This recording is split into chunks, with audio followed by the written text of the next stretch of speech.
Hey everyone, welcome back to J+K Retro Gaming Channel. And this week, as promised, is going to be my comparison gameplay video of Ms. Pac-Man, the arcade version, versus the Atari 2600. Atari introduces the Woman of the Year, Ms. Pac-Man. Just like the arcade classic, 4 different game screens, floating fruit, even pretzels. If you didn't see my video last week, I did a similar split screen comparison between the SNES and the NES. I'll put a link in the video above somewhere, so go check that out. So last week's battle was very close, but I believe the SNES just edged out the NES just by a hair, and judging by all your comments, it was back and forth as well. This week, however, I'm not expecting much of a battle. In fact, I'm not even going to give ratings because, of course, the arcade version is the original, so I don't think the Atari 2600 can put up much of a fight, but I thought it'd be cool to see on the screen the comparison anyways, but I'm not going to do any ratings or anything like that at all. The 1981 Ms. Pac-Man arcade version I'm going to be playing emulated on MAME, and of course it's the godfather or the godmother of all Ms. Pac-Man games.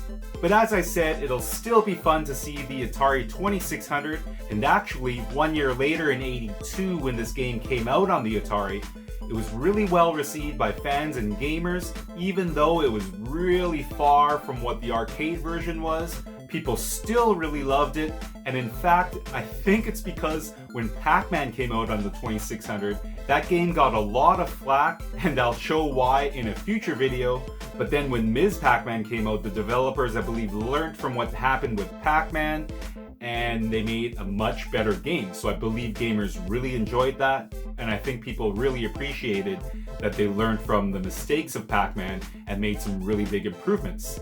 So some of the glaring differences that jump out at you right away, other than the video, the colors, and the music, the Atari 2600, of course, is a much less powerful system than an arcade cabinet. But that set aside, the mazes were different, so the 2600 changed the maze, which a lot of people didn't like. But for me, honestly, it was kind of fresh playing a different maze, so I didn't mind that. And although one of the improvements from Pac-Man to Ms. Pac-Man was the disappearing ghosts, so in Pac-Man, sometimes the ghosts would disappear or flash so you wouldn't know where they were, then suddenly you would be captured by one.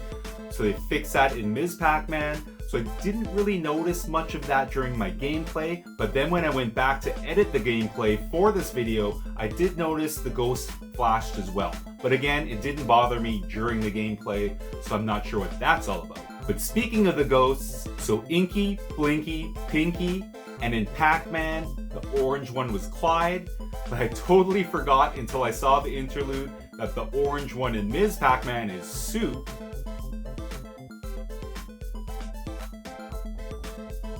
So that's pretty cool. Totally forgot about that. But there's no interlude in the 2600 game. Not that I saw in my brief gameplay anyway.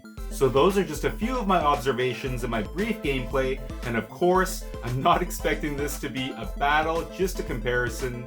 It's not a fair fight, but the 2600 was fun to play.